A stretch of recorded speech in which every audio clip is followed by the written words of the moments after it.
This is David Wheaton. The following is a short take from the Christian Worldview radio program. You can hear the full program at thechristianworldview.org.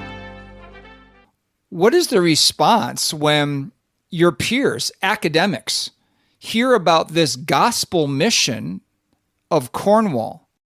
It's interesting that you asked me, what does academics think of us? And the reason is because I spent, like I said, most of my life at the University of Delaware. I was faculty member there from 2000 to 2022, so a little over 20 years.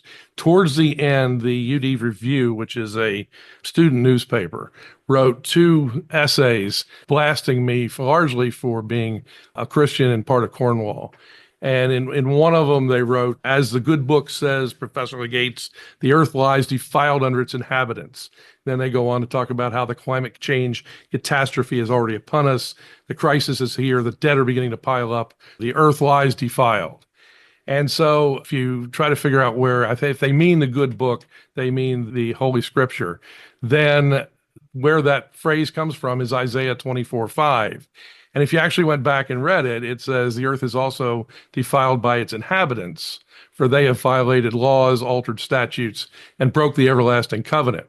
And of course, the article does actually go on to say, unlike the prophet Isaiah, we at the Review aren't too sure the earth is defiled because its inhabitants have done all these things. But as Isaiah clearly says, the earth is defiled not because we have used fossil fuels, not because we have put carbon dioxide in the atmosphere, but because we have violated God's laws, we have altered his statutes, and we have broken his everlasting covenants. So it's our relationship with God that has failed, that has caused the earth to be defiled.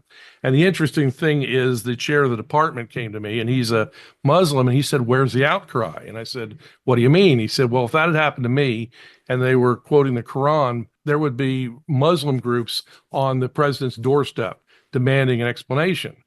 And I said, well, you see what happens. And he said, well, you should go talk to our DEI officer. I knew what was going to happen. I said, well, I'll do it so I'll know what she has to say.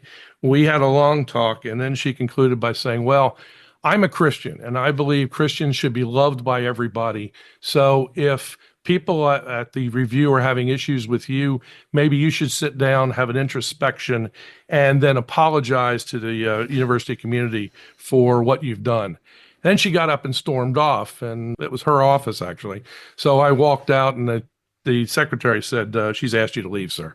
Wow. But I thought that was interesting because I can't imagine anybody else and any other group. Figure one, would a DEI officer have said to them, well, it must be your fault. You figure out what you've done wrong and apologize to the rest of us because of it. Yeah. But you can do that to Christians because that's the way academics behave, is that Christianity is somehow a backward religion. And as I said, I am very much glad to be out of that scenario. This has been a short take from the Christian Worldview radio program. To hear the full program and connect with this nonprofit radio ministry, go to thechristianworldview.org. I'm David Wheaton.